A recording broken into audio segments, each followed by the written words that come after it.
Bon, merci beaucoup pour Namutuna, c'est-à-dire merci beaucoup pour la question.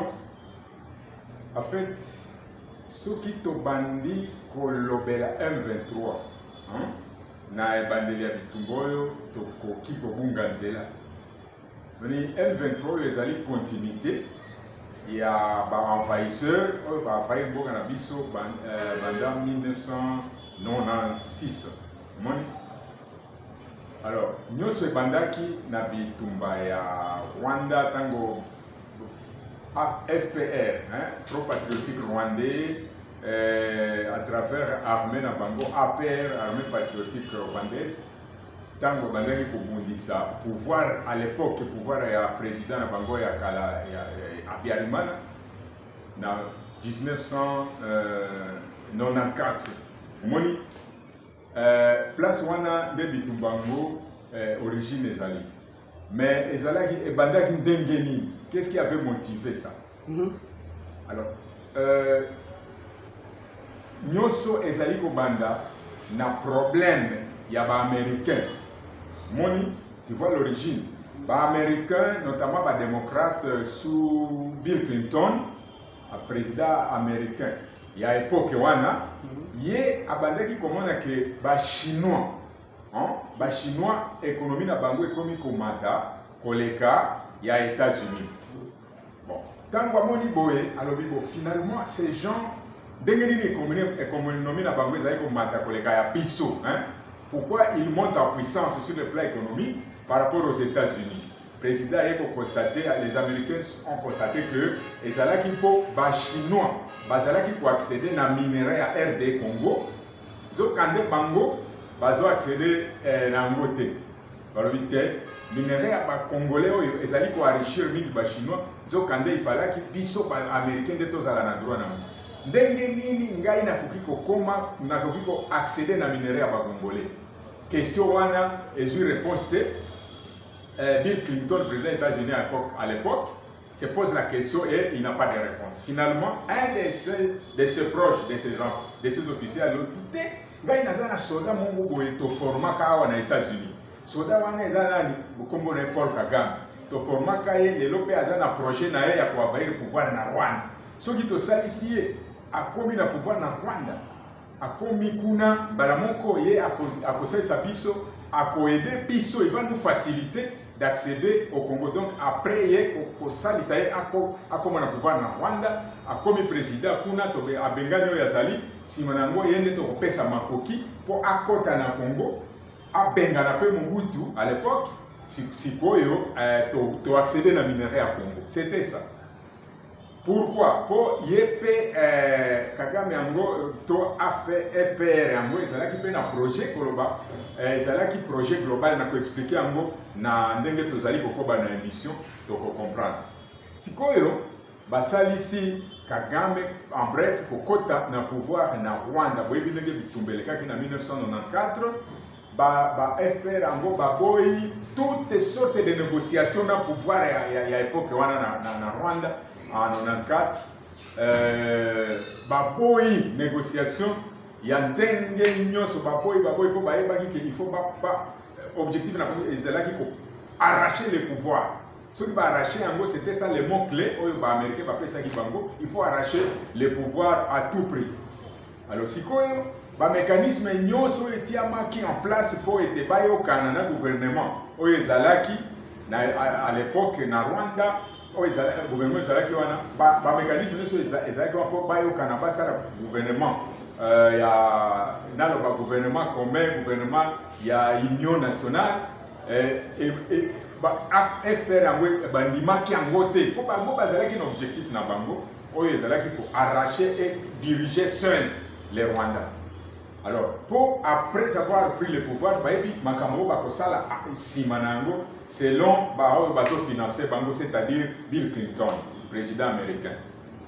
Alors, basalisi bango pe baeko koma na pouvoir, bref simaya koboma Habyarimana na ndenge boyebi, c'était le 6 avril 1994, beti avion nae ekwei akufi na président ya Burundi na ya Rwanda bango tu bakufi. Si vous continuez bitumba, ti baye kozwa pouvoir. massacre eleki kuna balobi oh tozokunda mpona massacre, mais c'était faux. Massacre wana baye kobenga yango faussement génocide, mais c'était pas un génocide. C'est ezalaki, je peux dire, un massacre inter-rwandais oyo ekoti kuna basalima soye babenga yango génocide, mpe balobi ke ezali mpona génocide nde baza kobundisa pouvoir, alors que génocide yango eyaki kobotama mpo bango babomaki président. Donc le génocide n'était pas une raison, ezalaki conséquence ya eloko basalaki ntango babomaki président ya Rwanda Habyarimana. Alors après ntango basili kozwa pouvoir na Rwanda, réfugiés rwandais Hutu ya tribu ya ancien président Habyarimana bakimi na Congo, bango bayebisi président nayebi le secrétaire d'État à l'époque, le secrétaire d'État américain George Mousse ayebisi président ya Congo Mobutu ayebisi no tika bato ba réfugiés rwandais bakota na Congo pesa bango esika. Président andimi bakoti na Congo bafandi na bakamp. Sima ya quelques années, c'était en 94, non? Mais déjà en 1996, États-Unis et permettre aux Rwandais d'envahir le Congo pour bazalaki na projet. Deuxième étape, il faut envahir le Congo et accéder à ces minéraux. Permettre les Bango bombarder d'abord les camps de réfugiés. Vous savez qu'en droit international, il est interdit de bombarder les camps, que ce soit déplacés ou des réfugiés. Mais wana bazalaki na autorisation express à États-Unis, motomongo alingaki ya lobana bango te. Bombarder ba camp, j'étais. Moi-même, j'ai travaillé dans l'aide de ces camps. Non, c'était terrible. Tout yango installé armement na bango na bangomba, ya pene ya bakamp, bazo bombarder donc à catastrophe. Ozo mona ndenge ba bombe zo kwe ya penze zo panza bato zo boma. Baye quand bakao ezalaki na côté ya Katale na nzela ya kota Goma kokende Ruchuru bombarder panzi bakanyoso bakao ezalaki côté ya Mugunga sima Goma panzi bazo bombarder vraiment. O ezalaki na nzela ya Bukavu nzela ya balabala kokende côté Bukavu bombarder réfugiés ngo bakimi mususu bakufi baoyo bakimaki bakoti côté ya bakoti na Zamba baye kolanda bango tina côté ya Tingitingi kuna bakuti bango kuna basi batongi kama mususu massacrer bango wana à mort, mais aucune poursuite pour puissance américaine des alaki simana bango. C'est comme s'ils avaient le droit de tuer les autres, vous voyez, les droits de massacrer. Alors tango basili koboma bango continuer na bitumba na ndenge boyebi ti baye ko libérer ti baye ko kanga pays mobimba mboka na biso baye ko tia baye ko zwa pouvoir na Congo. Mais au début c'était quoi, vous voyez, avant banda bitumba, avant lancer la guerre, s'organiser, bayebi que il faut pas zwa pouvoir na Zaïre à l'époque, de babenga na Mobutu, mais bakobenga na ye ndenge nini tango décider ko banda bitumba baye ko constater que biso to ko banda ko solola na ba congolais monoconine. Quelle langue allons-nous utiliser alors que nous ne connaissons pas les langues congolaises, vous voyez? Ceux qui ont libéré mboka to ko banda solola na monoconine balobi to sali erreur omoni. Ça c'est très important. To sali erreur to lukana no ba rebelle oyo bazali ko s'opposer oyo ba s'opposaka ceux qui sont opposés au pouvoir de Mobutu oyo babundisaka Mobutu to luka bango omoni siko to ko avancer na bango nde bako banda ko solola na ba congolais na chaque village to ko zuwa bango ba sololi bolo ko la porte parole boina boy nde bakei bandi ko identifier bango bakutani na Monsieur Laurent Désiré Kabila omoni sensibiliser na likambo yango bakutani na André Kisasu Ngandu bakutani na Masasu Nendaka trois congolais wana convaincre bango pour une opération ya kobenga na Mobutu. Bien, nous sommes d'accord parce que to biso pe to ngaka pouvoir na yesuka sikoyo bamemi bango bakomi na place moko babengi les maires c'est au sud Kivu, parce que c'est au sud Kivu il y avait une cellule des Tutsis, qu'on appelait Banyamulenge, oyo bazalaki ko s'appuyer na yango ko bango bazo fanda na Congo, bazo s'appuyer na yango pona ko bake no moni ba congolais bazo zairwa bazo maltraiter Banyamulenge sikoyo, Banyamulenge il faut passer à la défense et tout ça, alors que ce n'était pas vrai. C'est pour cette raison que c'est vers là que bakendeki ko sala réunion na bango na hôtel Les Mers na plaine de la Ruzizi kuna na Sud Kivu. Se mettre pour signer ce qu'on appelle les accords de Les Mers. C'était le 23 octobre 1900, je pense 1996, quelque chose comme ça, le 23 octobre. Alors, tant qu'on va signer, accord fou neza kolobani.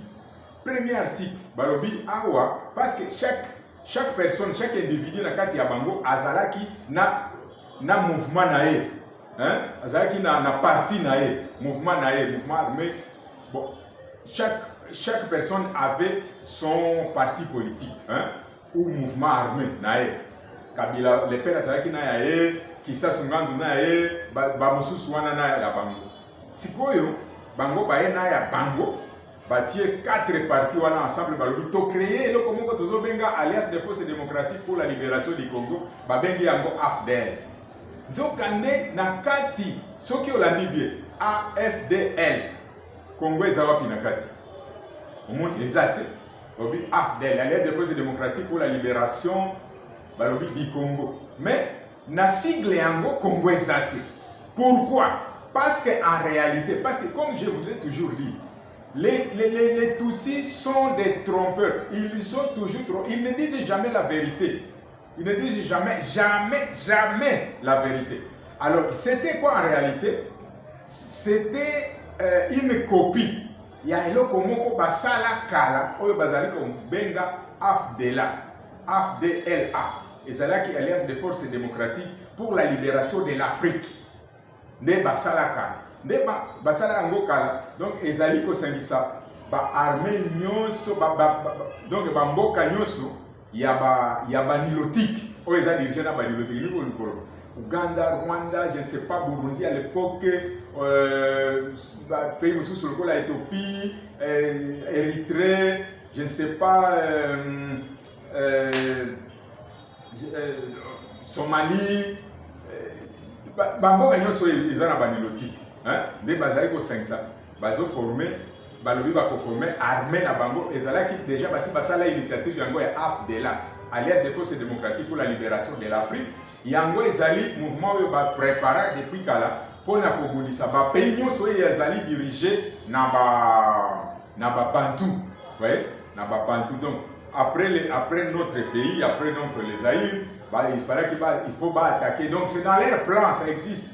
Tous les pays qui sont dirigés par les Bantu, alors là il faut démanteler ces pouvoirs-là. Alors, il fallait après les Zaïre, il fallait que ce soit peut-être les Congo-Brazzaville, après ce soit la RCA, la République centrafricaine, après ce sera peut-être les Cameroun, et après ce sera l'autre. Donc partout là-bas, c'est ça l'AFDLA. Alors, ne baye ko calquer AFDLA wana, baye nango wana na Les Mers balobi AFDL. Alors, le voilà, bazaki na difficulté à côté à Congo na kati tikali ka AFDL, mais balobi pour la libération du Congo, mais en réalité c'est pour la libération.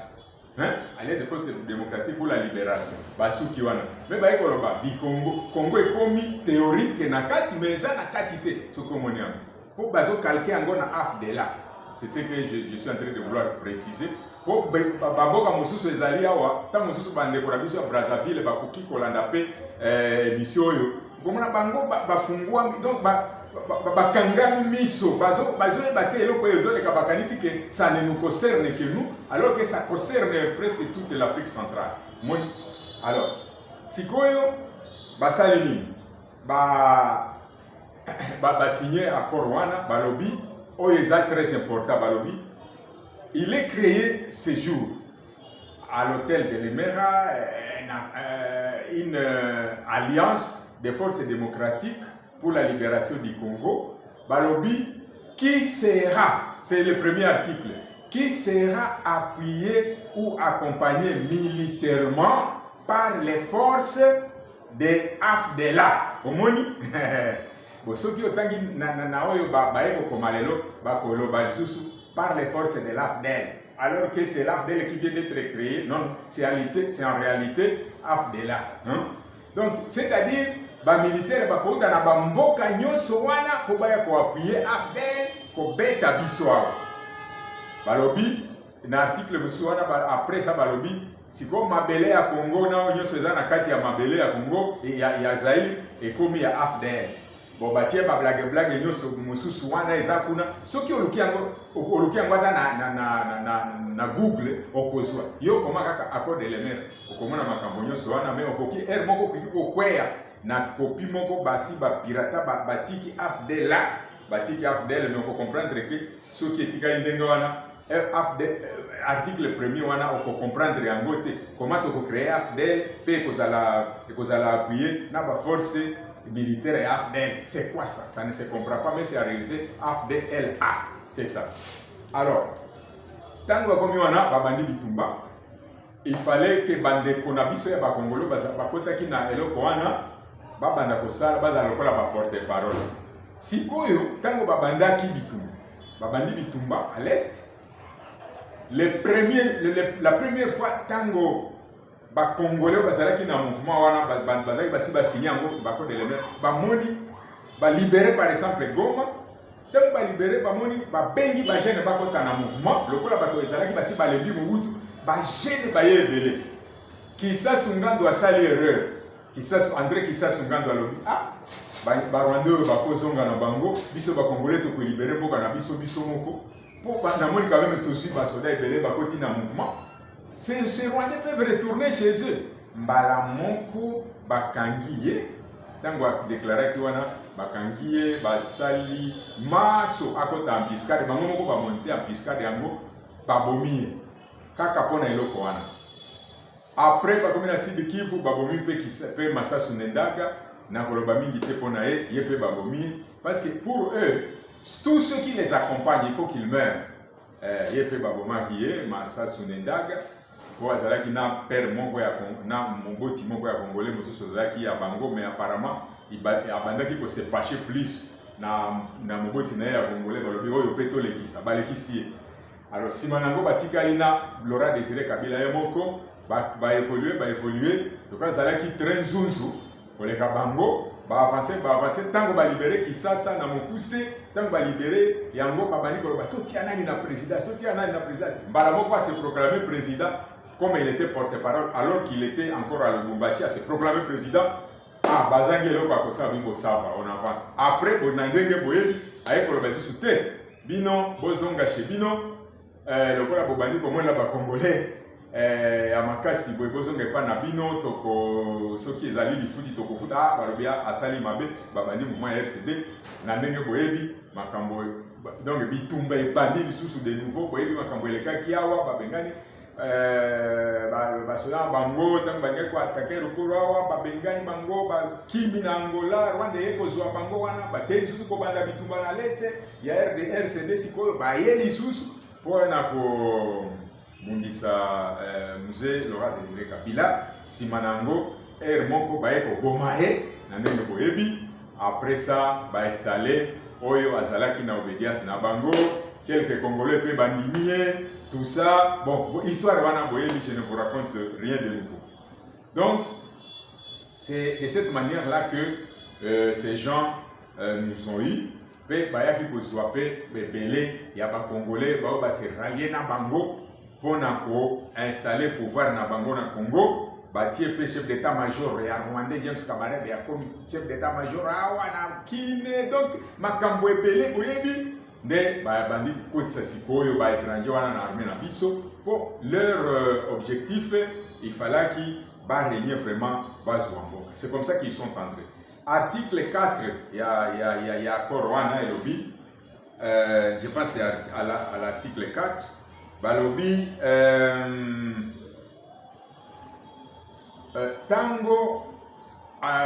tango alliance na bango ekozwa mboka ekobengana Mobutu bakopesa Rwanda 300 km à l'intérieur du Congo pour sécuriser les pays voisins tout ça. Donc ce sont des accords qui se présentent comme des fourberies Donc je ne sais pas comment on peut les appeler, mais c'est comme des...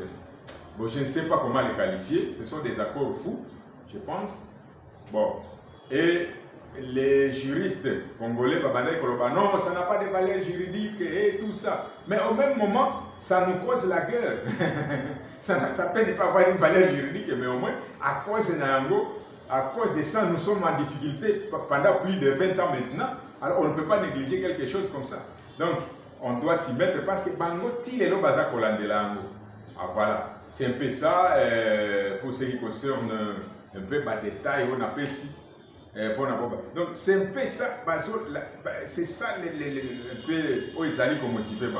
Si vous êtes américain, tant que vous avez fait cette opération au Rwandais, pourquoi est-ce que Kagame avait accepté? C'est parce que Kagame bazala qui fait un projet na bango oyo ya ko profiter ko exécuter oyo plat tozalaka na yango na kati ya afdela na biso oyo hégémonie yima oyo projet na biso toza na yango toko profiter to tiango to pratiquer yango donc to envahir Congo bango bazu minéraux na bango ale biso pe toza ko koba ko zwamboka alors ça nous arrange to ko profiter pour ba ko financer.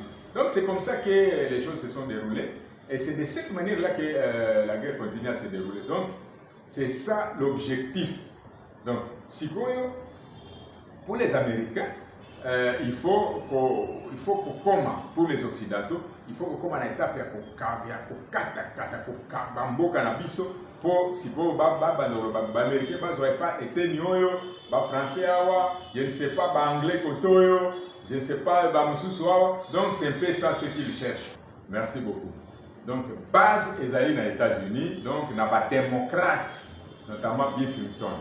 Donc, d'abord démocrate, donc ceux qui sont les amis photo banda kolobaka ke ba démocrate wana bazwa kata pouvoir na États-Unis te bon bango de batumisaka biso mingi.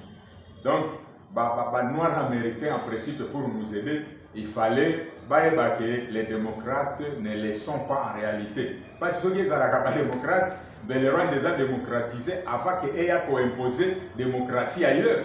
Mais il y a un moment où ils ont des dictatures sur dictature. Donc, en réalité, les démocrates américains ne cherchent même pas à démocratiser l'Afrique ou le monde, mais Bazol Kande va intérêt à Bango Moko. En réalité, ils sont à la recherche de leurs propres intérêts. Donc, c'est un peu ça. Donc, base, ils allaient en Go. Ils allaient que Bango est la première puissance militaire. Nango, les Européens, ils sont courbés derrière les États-Unis. Donc, les Français, ils ont le cola, je ne sais pas, moi mon quoi Zolanda mettre naé, vous voyez, c'est des Français États-Unis. Donc les Français sont là pour suivre les États-Unis. Ici, je parle français pour qu'ils comprennent quand même. Donc les Français sont là pour être derrière les États-Unis. Quand les États-Unis nous font du mal, les Français sont derrière eux parce qu'ils ne peuvent rien faire. Ils ne peuvent rien faire parce qu'ils sont là pour se courber derrière la grande volonté des États-Unis. Donc c'est un peu ça. Et ils doivent le faire. Pourquoi? Parce que même quand il fallait envahir les Rwandais, les Français n'étaient pas totalement d'accord parce que c'est pour cette raison-là même qu'il y a eu trop de contradictions entre les FPR, l'armée de Kagame, et le gouvernement français de Jacques Chirac. Non, de François Mitterrand plutôt. Donc, on voit, il y avait vraiment ces conflits-là. Mais les Américains faisaient comme s'ils ne voyaient rien. Alors là, les FPR accusaient fortement la France de s'ingérer dans les affaires intérieures du Rwanda, de travailler avec ou en appui au pouvoir en place au Rwanda, alors que les États-Unis étaient là pour observer comme ça, parce que c'était eux les moteurs, c'était eux qui poussaient les FPR à travailler. Les FPR avaient la puissance, la force d'accuser même la France, parce que les FPR avaient les États-Unis derrière eux. Donc c'est un peu ça.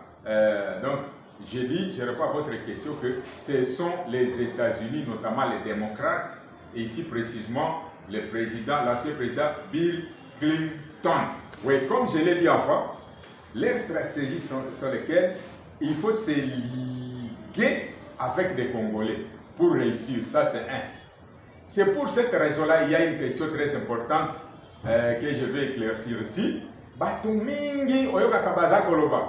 Ah, Kabila le père, oyo Kabila Laurent Désiré Kabila oyo ayela biso ba Rwandais na mboka. Oyo a mérité te kobenga ma héros. Vous voyez? Ayela biso ba Rwandais, ayela biso ba Rwandais. Et beaucoup de politiciens congolais même le disent, ils disent non, Kabila est venu avec des Rwandais, il nous a amené des Rwandais. Donc ça c'est une mauvaise compréhension du contexte de cette guerre. Kabila n'a pas amené les Rwandais, Laurent Désiré Kabila n'avait pas amené des Rwandais au Congo, mais plutôt les Rwandais avaient amené Laurent Désiré Kabila. Parce que ce sont les Rwandais qui avaient le projet d'envahir le Congo et pas Kabila. Kabila pouvait avoir quelle force de mobiliser les Rwandais, les États-Unis pour qu'ils se mettent derrière lui quand il vient envahir le Congo. C'est ça. Donc, Kabila Yaki, bango ba utiliser balobi bo tokende na moto yo koya azali opposant na pouvoir ya Mobutu. Ba ena ye lokola moto moko ako faciliter bango ba accéder na pouvoir au Congo, ba dominer Congo, ba diriger yango. Sikoyo ba yebaki que soki na baki liboso. Soki tokoti par exemple tokomi to libérer village moko bayebi ata Kinyarwanda te bayebi Kiswahili te to libérer quand même nani moto akolo. Il faut un Congolais. Donc na stratégie na bango parce que toujours dans la stratégie, il faut avoir des Congolais avec nous. Lokola baza kosala ti lelo na bunagana soki komuko kokuta ba futro moko ba Congolais baza déjà na bango. Ça c'est leur stratégie qu'ils ont toujours utilisée parce que c'est comme ça qu'il faut travailler. Et même quand baza qui pouvoir na Rwanda, ils avaient des Rwandais Hutus avec eux les Alexis, les Faustin. Bon bazala qui na bango bazo accompagner bango. Et c'est ce qu'ils ont fait chez nous aussi. Il fallait avoir des Congolais qui vont les accompagner pour pouvoir prendre le pouvoir. Donc, c'était ça. Donc, il faut, j'insiste et je persiste. Kabila n'a pas amené des Rwandais au Congo. Quand je parle de Kabila, je parle de Laurent Désiré Kabila et pas un autre Kabila. Je parle de Laurent Désiré Kabila n'a pas amené des Rwandais, ou n'avait pas amené des Rwandais au Congo, mais plutôt les Rwandais qui voulaient envahir le Congo, qui avaient décidé d'envahir le Congo, avait amené Laurent Désiré Kabila au Congo et au pouvoir pour la ligne, pour représenter Bango, pour kanga ba Congolais mis. Mais le problème est que tant qu'il pouvoir, il y a quelqu'un qui aime son pays, parce que patriotisme normalement aimer sa patrie c'est naturel. C'est naturel. Akoka kite kondimake, babanda ko monela Congo, babanda ko iba matière na biso, babanda ko monela ba Congolais, ko sape bango, ko vilipande bango. Ça ne pouvait pas, il ne pouvait pas supporter naturellement les gars qui a l'ongate. Dès n'angwa ya ki kolbate bozonga chebino, comme un vrai patriote. Na tina nango babomie. Moni ce courage là oyo azwaki koyebisa bango ke eba bozonga chebino. Voilà la raison qui fait que Azali héros pour andimaki quand même que non en tout cas ba vaisser bakoki ko tokoki ko tondimate ke babanda kokanga biso mboka na biso. Merci. Peuple congolais eloko moko akoki kosala ezali oyo. O distinguer te. Omoni o distinguer te FPR, RCD, AFDEL, je ne sais pas, AFC, M23, CNDP, ADF, côté à distinction na kati ya biloko wana te. Ça nous prête à confusion inutilement. Or, c'est la même chose avec un même ou des mêmes objectifs. Vous voyez? Ça c'est un. Donc le peuple a cette responsabilité-là. Deuxièmement, peuple congolais, tout Congolais, vrai Congolais, azali na devoir ya ko bloquer. Ko bloquer projet ya balkanisation na biso à travers résistance. Résistance populaire, résistance oyo esengi conseil été. Donc résistance oyo ezali naturelle to résister na envahissement ya mboka.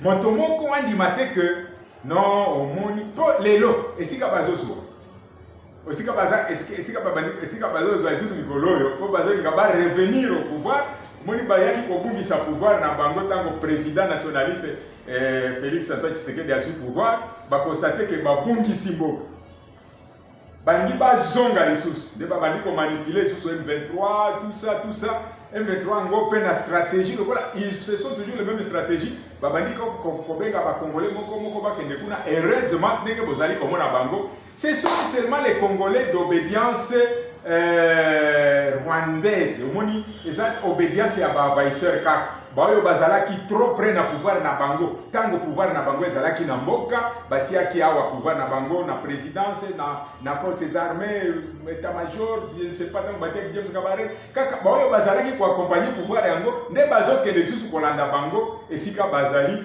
mpo bazokanisaki bakoki korécupérer pouvoir lisusu nango nalobi peuple congolais biso nyonso to résister il y a des choses qui n'ont pas besoin de négociations. Hein, on ne peut pas négocier avec quelqu'un pour qu'on lui laisse sa patrie, on lui laisse son pays. C'est une folie. C'est une folie. Ezali nini? Babenga gangoni. Ezali, na Lingala, je ne sais pas, ezali, je ne sais pas comment on appelle la folie à Lingala. Mais ezali liboma omoni ezali liboma kolobake okende ko négocier na un étranger ou bien un pacha ata boy ki azali étranger te mais azali wana pona ko faciliter ba étranger bazwa mboka pe okoyoka moto azo sensibiliser lobi ne omoni vous voyez avec ces gens on ne peut pas faire autrement il faut les laisser prendre ça c'est une folie ça. On ne peut pas accepter ça. On doit résister jusqu'à la fin. Ce qui tokosila, mais kolobaketo cédé moka, ça ce n'est pas concevable. Quel que soit les rangs de la personne qui peut nous sensibiliser, dans ce sens, nous devons refuser, quel que soit son titre, quel que soit son rang, quel que soit, je ne sais pas, son pouvoir. On doit résister parce que c'est la patrie ou la mort. Vous voyez? Donc c'est comme ça. Azala Congolais, nous disons non à la balkanisation de notre pays, non à Yakondima, que Munguna Azouamboka. On peut accepter quand même que quelqu'un prenne autre chose. Il peut vous prendre une chemise, il peut vous prendre, je ne sais pas, ce qui lui pousse à ce qui lui. Mais Mboka, si vous pouvez c'est Tabassi, à qui n'est pas Tabassi pour ce qui a l'Igiba, mais on peut ça Mboka. C'est une bassesse terrible, surtout quand ce sont des grandes personnalités qui veulent se liguer avec ces ennemis-là. Non, ça on ne peut pas accepter. Franchement, non. Donc, le peuple ebongia sala ezali koboya likamboyo tina suka. Vous savez, ne vous en faites pas. Quand le peuple a refusé, quand il dit non, même les États-Unis échouent. Ça, c'est ce que je peux vous rassurer. Les Somaliens ont dit non, les États-Unis ont échoué.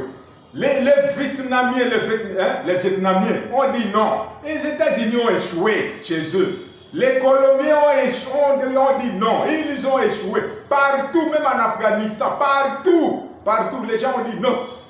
Et ils ont échoué. Et quand moi je dis ceci, je ne veux pas mâcher les mots, je dis très clairement, peuple nyoso boboya. Et j'ai dit na batomosusu je ne sais pas comment on les appelle. On risque même de nous pousser à injurer des gens ici. Mais ce sont déjà, on dirait, ils n'ont pas de mémoire. Ils n'ont pas je ne sais pas, dans leur tête, ce sont des têtes vides qui essaient même de sensibiliser les gens que non, vous voyez, il faut cohabiter avec ces gens, il faut habiter. Qui a refusé de cohabiter avec qui? Qui avait demandé à ces gens-là de retourner chez eux? Qui a refusé? Qui a refusé à qui de retourner dans son village? Où est ce village? Où sont ces villages? Vous voyez? Finalement, moi, j'ai mal. Je ne comprends pas ces gens qui disent que les Congolais, aucun Congolais n'a jamais accepté, n'a jamais refusé de cohabiter avec quelqu'un. Non, nous cohabitons avec tout le monde sans problème. Il y a des gens même qui arrivent à la télévision qui se permettent malheureusement de dire que non, voilà. Et les gens avec lesquels on les confronte, c'est comme s'ils n'ont pas d'argument, comme s'ils ne sont pas Congolais. quelqu'un qui vient à la télévision nationale et commence à dire que non, nous ne comprenons pas, c'est seulement nous qui ne sommes pas acceptés, alors que ailleurs, les gens vivent de part et d'autre des autres frontières. Ça, c'est trop fort. Ceux qui vivent de part et d'autre des autres frontières, est-ce que vous les avez déjà vus attaquer notre pays? Est-ce que vous les avez déjà vus envier le pays? Vous les avez déjà vus dire que non, on va amener, on va annexer telle partie du pays au pays où ils sont ressortissants? Non, ça n'est jamais arrivé. Au lieu de vous poser vous-même des questions, pourquoi seulement nous? Et puis on dit, et comprendre que c'est vous qui êtes à la base de tout ce qui se passe, et vous voulez dire non, voilà, les Congolais sont mauvais. Est-ce qu'on peut, dans plus de 450 tribus, on peut vraiment être seulement contre une seule qui ne soit. Si une communauté semble ne pas être acceptée, c'est que c'est à elle de se poser des questions pourquoi. Mais les Congolais n'ont pas de problème, nous n'avons pas vraiment de problème de cohabitation avec les gens. Les gens doivent cesser de se laisser manipuler par les grandes puissances. On fait massacrer les jeunes Tutsis parce qu'il y a un Kagame qui a besoin de faciliter l'accès à nos minéraux aux Américains. On fait massacrer tous les jeunes Tutsis là-bas. Ils meurent inutilement. Si vous leur posez la question, pourquoi vous mourrez, ils ne savent pas. Vous voyez? Ils meurent gratuitement là-bas pourvu que les Américains prennent nos minéraux. Et ce sont les Rwandais qui meurent, ce sont les Congolais qui meurent. Donc on nous fait tuer inutilement alors qu'on ne gagne rien dans cette guerre. Qu'est-ce qu'une famille d'une pauvre dame Tutsi rwandais gagne dans cette guerre à part le fait qu'on fait mourir ses enfants, on fait périr ses enfants. Vous voyez, on doit cesser avec ces manipulations de politiciens, qu'ils soient Tutsi ou non, qu'ils soient Congolais, qu'ils soient Tutsi, qu'ils soient Rwandais. On doit refuser ça, nous, la population, que ce soit la population du Congo, ou du Rwanda, ou du Burundi, ou de l'Ouganda. Nous devons refuser ce genre de sensibilisation, quand les gens viennent nous sensibiliser, pour que nous puissions mourir, afin que leurs amis de très loin accèdent aux minéraux quelque part. On doit refuser ça, carrément nous devons refuser, et ça doit être l'esprit de tous les jeunes de l'Afrique centrale. D'abord, nakoki kosenga na baoyo bazali ko diriger mboka na biso, donc le gouvernement, to bato nyonso moto nyonso oyo azo prendre part na pouvoir na ba institution ya mboka na biso. Biso baso tolinga mboka.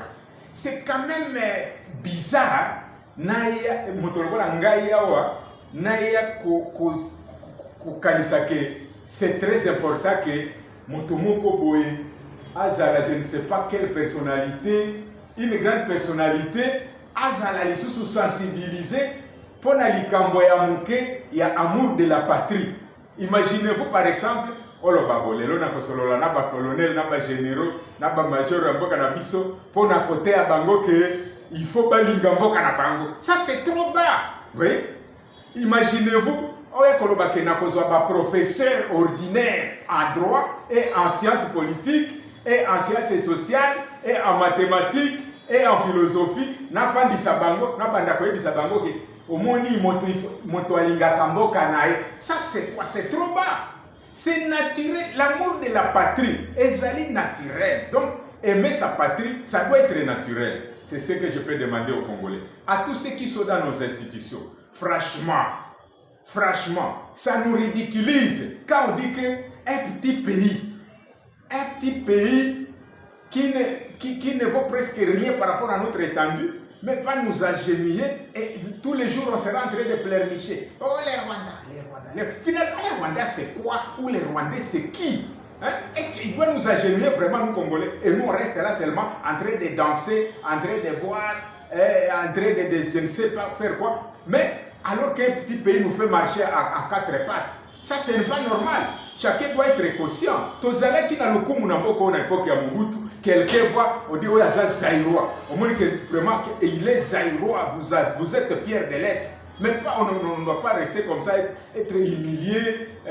Voilà. Jour où on a bengi mokonzi moko na mboka oyo. Na bengi azalaki ministre, na lingi kolobate soki azali sénégal nini po. Ça fait quand même honte de notre pays. Le ministre est tel, boni bien. On a expliqué le problème. Alors, c'est là qu'on a fait mokonzi. Après, c'est mokonzi yango. Na ikoyoka mokonzi yango. Finalement, votre mokonzi, apparemment c'était rwandais. ministre on a dit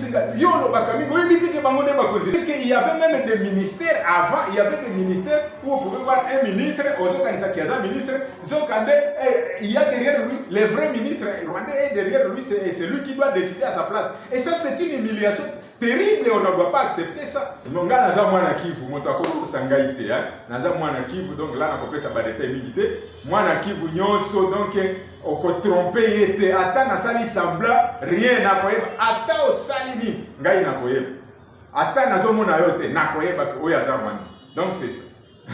Po et puis tango la tuna ki mokonzi yango bibo. Po nini no pesa olobaki mokonzi mena eko yoka ipare aza mototel aza yo olobaka mingi yo biteke bango de bakonzi na biso. Donc il faut ministre à la paix, les sous-simanae, les autres ministres ont se cacher derrière lui, les ministres sont à solo. Donc au moins ça ce n'est pas normal dans ce pays et ça c'est très grave. Et là on doit dire tout clairement parce que ce sont des trucs qui se sont passés dans notre pays. On ne doit pas les répéter, on ne doit pas y revenir. Il faut laisser l'histoire passer comme ça et c'est tout. Et on y va dans une nouvelle perspective. Donc pas sur le coup on la fois passé dans l'émission les Kaki. Il faudrait que Bisso tout se liguer derrière les chefs de l'État. Il y a des comme Mekakobundisa, des ordres où ils ont un Bisso. Donc tout ça, de sorte que akokako comme ça projet na ina suka. Bon moto na moto azana ndenge na ya koyoka liloba, ya koyoka likambo, ya koloka ba expression. Oui. Soki motalobi mboka ezana bitumbate. Bon pour moi qui suis à l'est, je vais dire non, je peux peut-être dire non, Kofi à cause mboka ezana bitumba. Mais est-ce que vous pensez que c'est ce qu'il voulait dire? Ce n'est pas ce que Kofi voulait dire. Il voulait dire autre chose. Il y a toujours ce qu'on appelle des expressions. Une expression, ceux qui ont étudié la langue française, on sait qu'une expression, c'est quelque chose qui cache une vérité derrière. S'il dit, il n'y a pas de guerre, ce n'est pas qu'il veut dire qu'il n'y a pas de guerre. Est-ce que ceux qui montent à l'Oki, c'est aussi une infraction? Ce n'est pas une infraction, c'est inscrit où? En principe, c'est ce qu'il faut. Le pays ne doit pas être en guerre. Non. Ceux qui ont le bien en guerre, c'est sa manière de voir les choses. Et ce n'est pas une infraction. Il faut attaquer. Oui, alors et ce que nous décrions, c'est quoi? Ce que nous décrions, vous pensez que si l'armée se battait d'une manière effective, comme je l'ai dit la fois passée, et si par exemple aujourd'hui, au Komona, Tozali presque à genoux, c'est pourquoi? C'est parce que Bitumbeza Kosale Manadenge Longo Banité, ça c'est clair. Et c'est connu, ce n'est pas qu'il faut prophète, révélation. On voit tout clairement que rien ne marche. Sinon, on ne serait pas à 20 ans de guerre. 20 ans à Bitumba. Aussi, au moment où Mokonzi a beaucoup télé, au yébité que jour moko bakanga rebelle moko bakangi rebelle na l'est, bazobenga ce pays. Mais un président de la République va se mettre debout et commencer à dire ça, ce n'est pas le moment de mettre la main sur ce type. Il faut le laisser libre parce que nous sommes en train de rechercher la paix. Quel président? Ah, je ne sais pas. Hein. Je ne veux même pas citer son nom parce que c'est lui faire trop d'honneur. Et dire que non, c'est tel père. C'est Fati? Parce qu'il a. Non, à l'époque, on a pris Bosco Tagada là-bas. Quelqu'un, à l'époque, qui était chef de l'État, il a dit non, ce n'est pas le moment, tout ça. Et puis, les journalistes congolais que vous êtes, moi je ne comprends pas comment vous êtes comme ça. J'ai vu un jour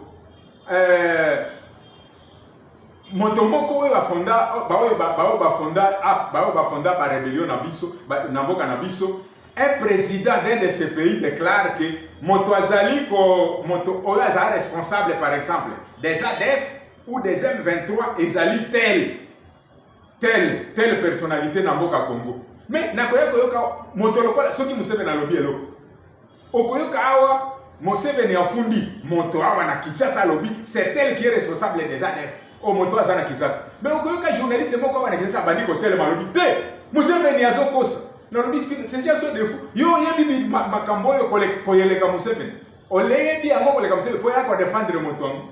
Au lieu de se saisir des informations et de faire des investigations pour pouvoir public et ça la mosala nango moto akobana ko défendre bazoko sela oyo nani au moins makambo lokolo wani faut ici la mboka na biso tolinga mboka c'est honteux de demander à un intellectuel d'aimer sa patrie C'est vraiment honteux et je regrette de le répéter. Je regrette de le répéter, mais je suis obligé de le dire. C'est quand même dommage. Au moins, il est là. Motolokola, je nomme Charles Onana. A commis makambo ebele autour ya mboka, autour ya bitumba mboka na biso, trop d'informations apesi, makambo toyebi apesi, aliboli pe makambo mususu te bandeki koyeba te, apesi yango na ba ouvrage na ye. Mais tango okoyebisa soki otuli na classe congolaise intellectuelle congolaise, bon bazali ko ba biso tuza na université, tuza pe na posa ya mbongo ya ba recherche scientifique tout ça. Tuna bango eloko nini basi ba komana makambo ya Congo. Rien. Soki comme un professeur ordinaire dans le cannabis soit commis, à part tel Rwandais, personne ne peut diriger ce pays. À part ceci, voilà pourquoi moi j'ai choisi tel. Voilà les genres d'ouvrages que les Congolais écrivent. Alors que ils ont étudié le problème du cannabis très correctement, mais nous sommes dans les perdements, nous sommes comme des gens qui sont en extase. Vous voyez, ils sont là comme ça, on rêve, on ne sait pas où on est. Et là, ce sont des choses sur lesquelles nous devons tonner fort. Chaque dirigeant, chaque responsable d'une institution, chaque responsable d'un ministère doit comprendre qu'il a la responsabilité d'agir. Un ministre, ce n'est pas quelqu'un qui agit comme un enquêteur. Vous voyez? Un enquêteur, lui, il est là pour faire rapport à ceux qui lui l'ont envoyé. Mais un ministre, c'est quelqu'un qui prend une décision. Ce n'est pas pour rien qu'on donne des responsabilités. Aux responsabilités à défense, aussi par responsabilité, vous agissez. Aux tel ministère, vous agissez. Mais rapport. Finalement, vous faites rapport à qui? Vous êtes là pour agir. Et c'est ça. Donc, c'est ce que je peux dire pour ceux qui nous dirigent. Donc, c'est comme ça qu'il faut voir les choses. Merci au messieurs les journalistes.